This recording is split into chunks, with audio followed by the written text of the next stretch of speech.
ఈరోజు ఈ ప్రభుత్వ పథకాల్లో భాగమైన కళ్యాణ లక్ష్మి షాదీ తోఫా ఏదైతే చెక్కుల పంపిణీ కార్యక్రమం ఉందో ఆ కార్యక్రమానికి రావడం సందర్భంగా ఈ వేదిక వచ్చిన నా సోదరుడు సోదర సమానులు జిల్లా పరిషత్ చైర్మన్ మరియు అధికారులు అధ్యక్షులు స్థానిక ప్రజాప్రతినిధులు మరియు ఇక్కడికి వచ్చిన లబ్ధిదారు మరియు భారతీయ జనతా పార్టీ నాయక మిత్రులు శ్రేయర్ రాష్ట్రులు నాయక సైన్యం అందరి నాయక నమస్కారం. మొత్తానికి మీకు చెప్పదలుచుకున్నది ఒకటే,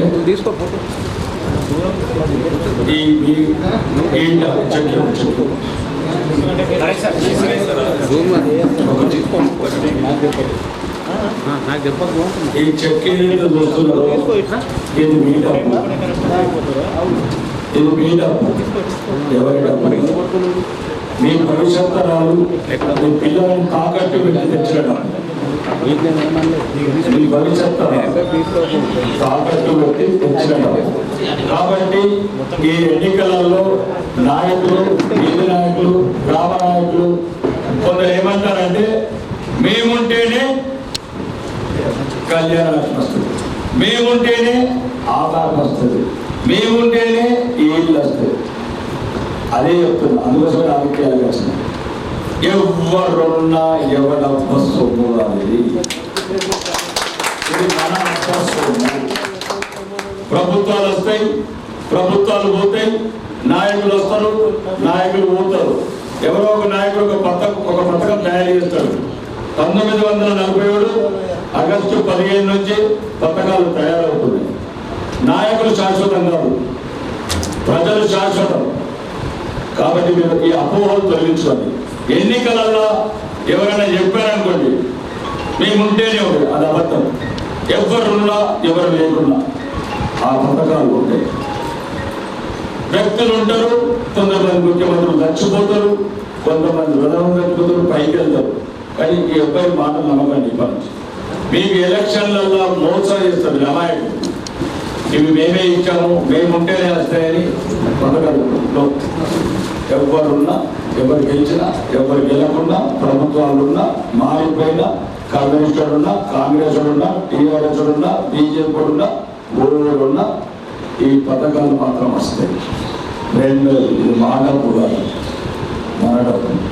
మన డబ్బు కూడా కాదు, మన పిల్లలని తాకట్టు పెట్టి తెచ్చిన డబ్బు. కాబట్టి దయచేసి ఇది ఏదైతే భవిష్యత్ తరాలను తాకట్టు పెట్టి డబ్బులు దాన్ని ఏదైతే పథకం ఖర్చు చేస్తున్నారో అది పిల్లలకు ఉపయోగించండి. ఏ ఉద్దేశంతో అయితే ప్రభుత్వాలు ఇస్తున్నారో అది సద్వినియోగం చేసుకోండి. రెండోది, గ్రామాలలో పిల్లల్ని మంచిగా చదివించండి, కొద్దిగా సంస్కారం నేర్పండి. రెండోది, గ్రామాలలో ఈ కొద్దిగా కుల పిచ్చి, మత పిచ్చి తగ్గించుకొని అక్కడ పిల్లల్ని స్కూల్లో పంపడమే కాదు, తల్లిదండ్రులు వారం 10 రోజులకు, నెలకు 3 రోజులు ఆ గవర్నమెంట్ స్కూళ్ళకి వెళ్ళండి. వాళ్ళు మీరు కన్నా పిల్లలు, టీచర్లకి ఏం బాధ ఉంటుంది, మీకే బాధ లేకపోతే అక్కడ ఏమైనా మౌలిక వసతులు ఉన్నాయా లేవా? గ్రామంలో మీ పిల్లలు చదువుకునే స్కూళ్ళల్లో ఎన్ని ఉన్నాయి? 30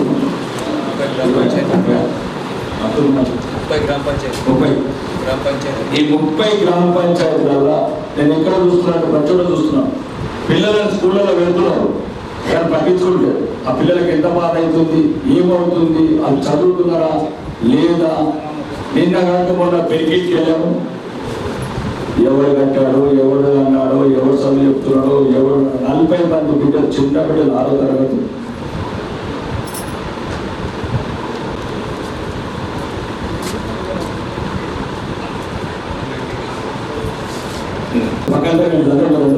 आप देखिए आपका बच्चे लोग भी इसमें 40 మంది పిల్లలు ఒక్కరు ఇట్లా సగం ఉంది. అందులోనే సందకులు, అందులోనే బూట్లు, అందులోనే చెప్పులు, అందులోనే చదువు, అందులోనే పడుకోవాలి.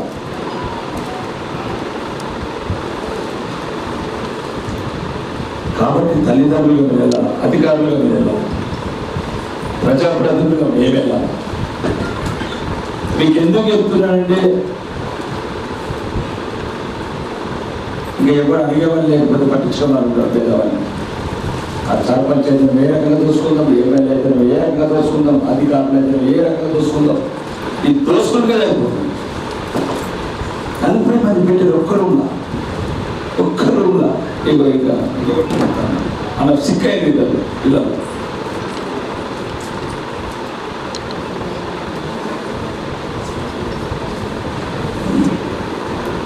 అలానే ఒక మూలం పెట్టండి అని సిక్కని జనమైన వాళ్ళు ఆడబిడ్డలు కాబట్టి వేరే సమస్యలు ఉంటాయి అక్కడ. దాంట్లో ఆ మూలకాలు జనం వచ్చి పడుకుంటారు, ఆయన తింటున్నారు, ఆయన చదువుకుంటారు. ఈ పాపం ఎవరు? ఈ పాపానికి ప్రధానంగా మేము కారణం. ఫస్ట్ తప్పు మాది, రాజకీయ నాయకులుగా మాది. దానికి మేము సరి చెప్పుకుంటున్నాం, క్షమాపణ చెప్పుకుంటున్నాం.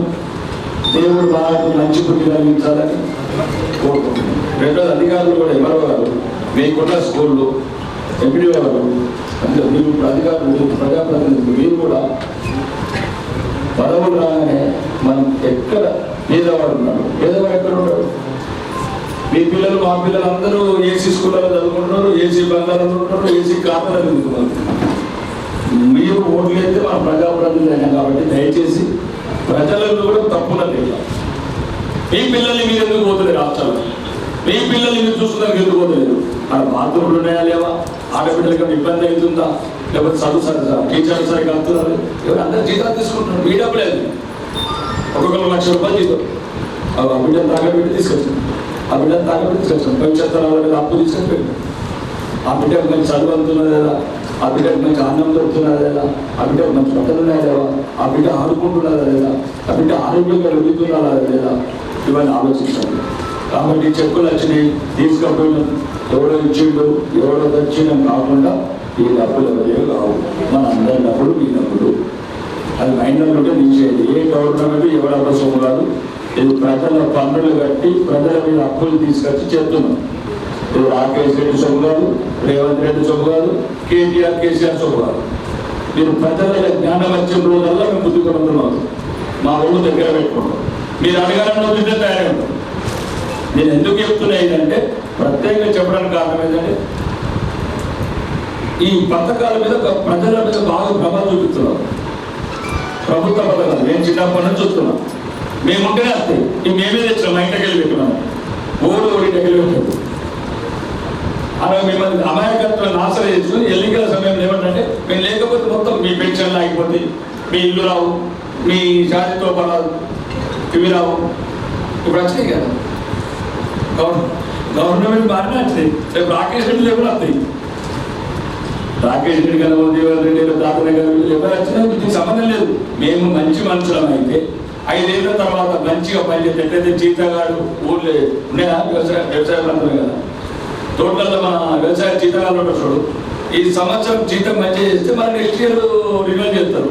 రాజకీయ నాయకులు కూడా మంచిగా పనిచేస్తేనే మళ్ళీ ఒకటి అయింది. కులము మతమే కళ్ళు పెట్టుదా. मुस्लिम्स वाले बर्तन क्रिश्चियंस वाले बर्तन किधर पैदा हो गए आप लोग? यहाँ पे पैदा हो गए, बाहर जाके पैदा हो अफगानिस्तान में है क्या? आप लोग कहाँ यहाँ का है? पैदा कहाँ पर है? अपने यहीं पर है ना, जन्मस्थान यही है, कब्रिस्तान यही है, जीना यही है, मरना यही है। कहाँ से हमारा लोग साहब एक ही हवाले है, एक ही दवा ले रहे, एक ही बस पे जा रहा, एक ही जगह पे पैदा हो गया। कौन एक दूसरे के अंदर ऐसा नफरत क्यों पैदा है? ये नफरत क्यों न पैदा? सब लोग चाहे हिंदू हो, चाहे मुसलमान हो, चाहे क्रिश्चियन हो, जो अपना अपना मजहब करके अंदर आपका कुरान में तालीम क्या किया कुरान, जो गीता में क्या तालीम किया गीता में, जो बाइबल में क्या तालीम किया बाइबल। सब लोग मिलकर रहना, जुलकर रहना। मान क्या है क्या?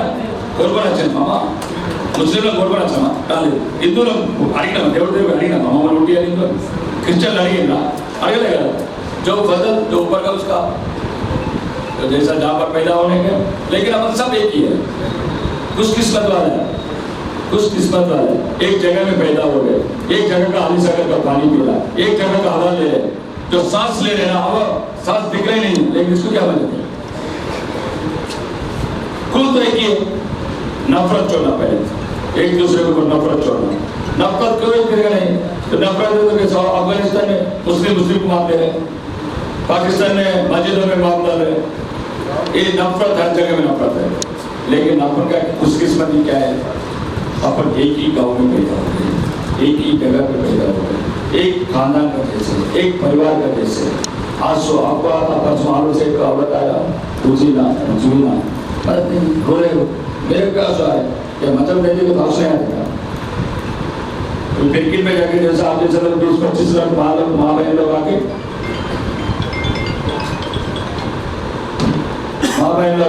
रो रहे, सुबह से शाम तक है। अगर क्यों रो रहे? हमारा घर कब जाएगा? 25 आदमी लोग, वो भी मक्का जाके हाजी लोग भी आया, मोला लोग भी आया। क्या पता क्यों है? मैं ऐसा एक आदमी बड़ा क्रिमिनल है, बड़ा घर से वो क्रिकेट में हमारा घर है, घर के सामने पूरा दीवार बना है। एमएलए आ रहे बोलो तो 1 घंटे के अंदर जो फ्री कर दीवार बना। मैं जाके पूछा सब मुसलमान, बाजू में मस्जिद है, क्यों गरीबों का आंसू क्यों गया? क्यों मार रहे गरीबों का आंसू? चलो ठीक है, वो हिंदू है तो हिंदू मुस्लिम झगड़ा करता था, अब हिंदू नहीं मुस्लिम क्यों करता है? जो बाजू में मस्जिद है, अल्लाह का घर है, क्या अल्लाह के घर में यही दुआ मांग रहे हैं क्या? यही मांग रहे हैं क्या? 5 वक्त नमाज पढ़ के यही मांग रहे हैं क्या? गरीबों का फतवा एक धरती के लिए अच्छा है। गरीब या मुसलमान या क्रिश्चियन या हिंदू, गरीब का कोई नजर नहीं रहता, गरीब का कोई नाश नहीं रहता। सब नाटक करने देता, एक दूसरे के अंदर जहर डाल के, एक दूसरे के अंदर नफरत फैला के वो लोग गद्दे पे बैठना चाहते। मेरा बात सुनिए, आपका बेटा का जैसा बोलो, आपका भाई का जैसा बोलो, जो आराम से बच्चे लोग अच्छा पढ़ाइए, वो भी अच्छा तरीके होने दो, अच्छा कलेक्टर होने दो, अच्छा डॉक्टर होने दो, लेकिन एक दूसरे नफरत नहीं है।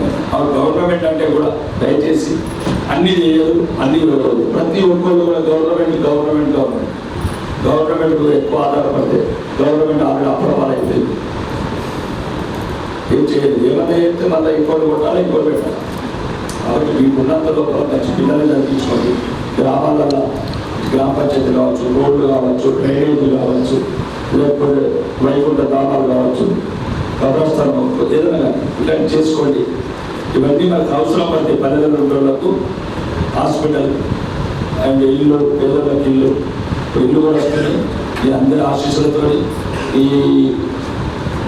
పార్లమెంట్ వచ్చిన తర్వాత ఆర్పుట్లు కూడా వెళ్తున్నాను. ఒకవేళ మీ అందరి ఆశీస్సులు తిరిగి వస్తాం. అమర నిరాహార చేయడం నిర్ణయించుకున్నాం. 10,000 ఇళ్ళన రావాలా, రాకేష్ రావాలా. మీ అందరి ఆశీస్సులతో దీవాలతో పార్లమెంట్ ఎలక్షన్స్ కాగానే కొడంగల్ వెళ్తున్నాను. ఎందుకంటే కొడంగల్ ఉన్న ప్రభుత్వ అధినేత మన ఇది ఊరు మాట్లూరు, మాదాపూరు ఇవన్నీ వెంకటపోయి కదా. ఈ పైసలన్నీ అటు కొట్టుకుంటున్నాడు. కొడంగల్ 4,300 కోట్లు కొట్టవేందని కొనవై అడిగిన చీఫ్ సెక్రటరీని. నాకు 1,424 కోట్లు కొడంగల్కి ఎట్లా కొనలేను, నా అకౌంట్ అట్లా కావాలి. అవి నా పైసలు, నా మాటలు పైసలు, నా నందిపై పైసలు, నా గుల్పేట పైసలు, నా అమరావతి పైసలు, నువ్వు ఎందుకు కొనబోతున్నావు అని అడిగింది. ఇంటే మంచిది, వినకపోతే చదవకూడదు. కాబట్టి దయచేసి అన్ని ఇల్లు కట్టించబడి నాది, పెన్షన్ కట్టించబడి నాది, రేషన్ ఇప్పించబడి నాది, ఇల్లు కట్టించబడి నాది. ఇవన్నీ ఉంటేనే మీ బిడ్డ రాకేష్ రాజకీయాలు. నాకు వ్యక్తిగతంగా ఏం లేదు. నేను నచ్చిన రాజకీయాలు పేదవాళ్ళ గురించి మీ అందరి ఆశీస్సులతో, అందరి దీవెనలతో ఈ ప్రతి పని వాడుకోండి. ఎక్కడ కూడా అధికారులను ఇబ్బంది పెట్టకండి, మీరు ఇబ్బంది పడకండి. పోలీస్ స్టేషన్లో గడపలు ఎక్కకండి. పోలీస్ స్టేషన్లో పోటీ ఇంకా ఎక్కడ ఉంటుంది తెలియదు. అది ఒకప్పుడు దేవుడు మెట్లు, ఇప్పుడు రాక్షసుడు మెట్లు అయినాయి. పోలీస్ స్టేషన్లో ఒకప్పుడు దేవుడు మెట్లు, న్యాయం దొరికేది. ఇప్పుడు నువ్వు లేకపోతే కూడా అన్యాయమే అవుతావు. బయట నీ కన్నీళ్ళు 10 కోట్లునే అనుకో, పోలీస్ స్టేషన్ పోతే 20 కన్నీళ్ళు అవుతాయి. న్యాయం అక్కడ కూడా దొరుకుతలేదు, అది కూడా మారాలా. పోలీస్ స్టేషన్లకు తర్వాత క్లాస్ తీసుకుందాం. ఎక్కడికి గొడవలు పెట్టుకొని పోలీస్ స్టేషన్ల దగ్గరికి ఈ గుండె గొడవలు పెట్టుకొని ఇట్లా ఎంఆర్ఓ పెట్టుకొని ఇబ్బంది పెట్టగానే గ్రామాలలో ఉన్నంత మటుకు మీ మధ్యన కుటుంబ బంధాలు అయితేనేమో కుటుంబాలనే పరిష్కరించుకోండి. గ్రామ సమస్యలు అయితేనేమో గ్రామాలలో పెద్ద మనుషులు ఉంటారు, నీతి మంత్రులు ఉంటారు, తర్వాతనే ఎటు సురాంచనోడు పోలీస్ మెట్లు లేకపోతే ఆడొక 5,000, ఈడొక 5,000, 5,000 మళ్ళీ కూడా సరేనా. కాబట్టి మ్యాక్సిమం ఉన్నంత లోపల మీ గ్రామాల సమస్యలు లేవు. ఈ సమస్యలు నాకు ప్రభుత్వ సమస్యలు, నీ వ్యక్తిగత సమస్యలతో చాలా రోజు 1000 మంది వస్తారు నా దగ్గర. ఆ 1000 మందిలో 900 మంది వాళ్ళు కూర్చుంటే అయిపోయే పంచారు. 15 నుంచి 20 నుంచి 5 కుటుంబాలు తిరుగుతారు. అక్క ఇప్పుడు అన్ననేమో అత్తాడు, తమ్ముడు వస్తాడు, నాన్న మంచిగా అది పెద్ద మనుషులు కాదు, నాకు కూర్చుంటే అయిపోయే పంచాయతీ 15 నుంచి తిరుగుతారు మాయపడి. కాబట్టి రాజకీయ నాయకుల మీద కొద్దిగా అన్ని భారాలు వేయకుండా మీ పంచుకోండి, అభివృద్ధి చేసుకోండి. రాజకీయాలు ఎలక్షన్ టైం కాంగ్రెస్ లేదు, బీజేపీ లేదు, బీఆర్ఎస్ లేదు. నాయకులంతా ఒక పాటు, ప్రజలంతా ఒక పాటు. ప్రజలందరూ మంచిగా ఉండండి, అందరు కలిసి ఉండండి, అన్ని పార్టీలు కలిసి ఉండండి. ఎలక్షన్ వచ్చినప్పుడు మీ ఇష్టం ఉన్న వాళ్ళకు ఓటేసుకోండి. ఏం బలం లేదు, బలవంతం లేదు. వాళ్ళ లోపల వచ్చి చూద్దామన్నా, గొలింపుతో చూద్దామా, చూడదు. కాబట్టి ఏంటంటే మీరు ఎవరు ఓటు వాళ్ళు వేసుకోండి. ఎవరు మీకు న్యాయం అనిపించింది, ధర్మం అనిపించింది, బీజేపీ ధర్మం, బీజేపీ ఏంటి, కాంగ్రెస్ ధర్మం, కాంగ్రెస్ ఏంటి, ఇంకొక పార్టీ బీఆర్ఎస్ ఏంటి, కాంగ్రెస్ అంటే కాంగ్రెస్ ఏంటి. ఆ 12 రోజులు ఎలక్షన్, ఆ 2-3 రోజులు కూడా కొద్దిగా ఇబ్బంది పడకండి. 2-3 రోజులు డోర్లు ఓపెన్ చేయకండి. ఆ 2 రోజులు డోర్ ఓపెన్ చేసినప్పుడు రాజకీయ నాయకులు చులకన అవుతున్నారు. లాస్ట్ టైం ఏమి ఇస్తాడు, ఓదైతే ఏదైతే ఎవరికొచ్చి సబ్బు చెప్పలేదు, అంతేనా కదా, అంత మనమే ఇస్తారు. కాబట్టి దయచేసి నా మాటినండి, ఈ రాజకీయాలకు దూరంగా ఈ పనులు మీరు చేసుకుని ప్రశాంతంగా వస్తుంది. ప్రజాస్వామ్యంలో ప్రజలు ఎన్నుకున్న ప్రజాప్రతినిధులని ఆ ఎలక్షన్ టైంలో మీ ఆత్మసాక్షిగా మీకు ఎవరు మంచిగా పనిచేస్తాడు, ఎవరు మంచి పని చేస్తాడు, వాడికి వేసి గెలిపించుకోండి. కాబట్టి దయచేసి నా మాటని అందరు కలిసి ఉండండి. కుల మతాలకు అతీతంగా అభివృద్ధిలో భాగస్వామ్యాన్ని మేము ఏదైనా అభివృద్ధి అడగండి. రోడ్డు మంచిగా వైపుతో రోడ్డు గోతులు అడగండి, గడ్డలు మంచిగా వైపుతో గడ్డలు గడిపులు అడగండి. ఎందుకంటే వాళ్ళు లంచాలు ఇచ్చుకుంటే మన పలసగా ఉండబోతుంది. కాబట్టి అడగడం కూడా నేర్చుకోండి. రోడ్డు 6 ఇంచుల 3 ఇంచులు పోతే పట్టించుకోకుండా బాత్రూమ్లు కంటే బాత్రూమ్ ఇంత మామూలు ఒప్పుకోమని. మీ ఇంట్లో ఎట్లయితే రోడ్డు వస్తున్నాడు, మీ ఇంట్లో అయితే బాత్రూమ్ కట్టుకున్నాడు, మీ ఇంట్లో ఇల్లు ఎట్లా కట్టుకున్నాడు అడగండి కాంట్రాక్టర్ అని. ఎందుకంటే అడగకపోతే ఎందుకంటే మోసపోతున్నాడు, చివరికి మోసపోయేది పేదవాళ్ళే.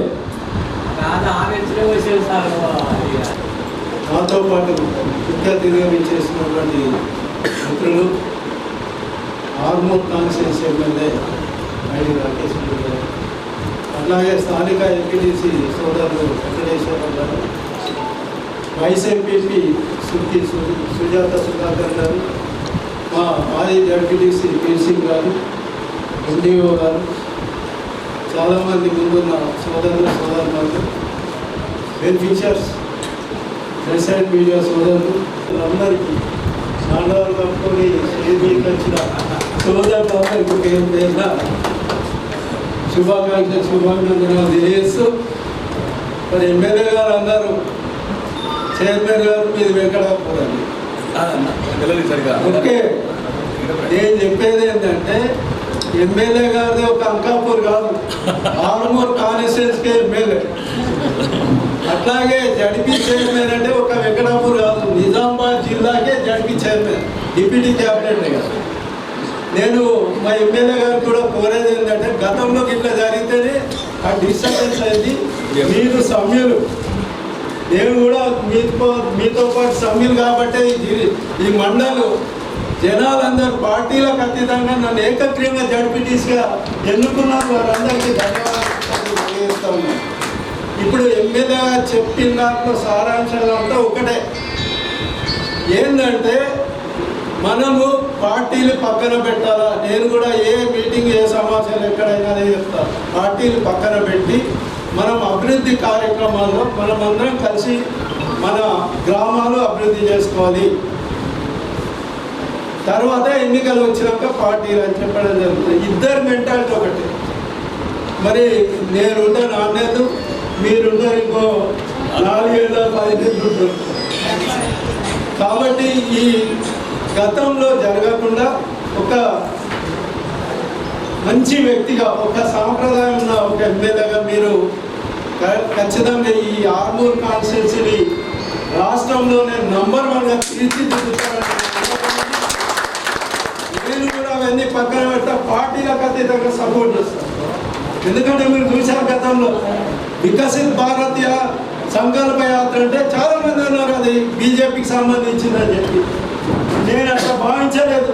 ఖచ్చితంగా ప్రతి మీటింగ్ అటెండ్ చేసి, అట్లాగే కాంగ్రెస్ ప్రజాపాలనని మొన్ననే రీసెంట్లీ స్పెషల్ శానిటైజర్ డ్రైవ్ అని మరి వారం కూడా ప్రభుత్వం పెట్టడం జరిగింది. అవి కూడా వెళ్ళడం జరిగింది. ఎందుకంటే నేను అధికారికంగా ఉన్నా, ఖచ్చితంగా అధికారిక కార్యక్రమాల్లో పాల్గొనే బాధ్యత ఉన్నది కాబట్టి అట్లా పాల్గొన్నా. కాబట్టి ఈరోజు మరి ఈ చెక్కుల పంపిణీ కార్యక్రమం నేను ఏ ప్రభుత్వాలు ఉన్నా ఓటు అనే ఆయుధం మన దగ్గర ఉంది. మన ఇష్టం ఉన్న వాళ్ళని మనం ఎన్నుకోవచ్చు.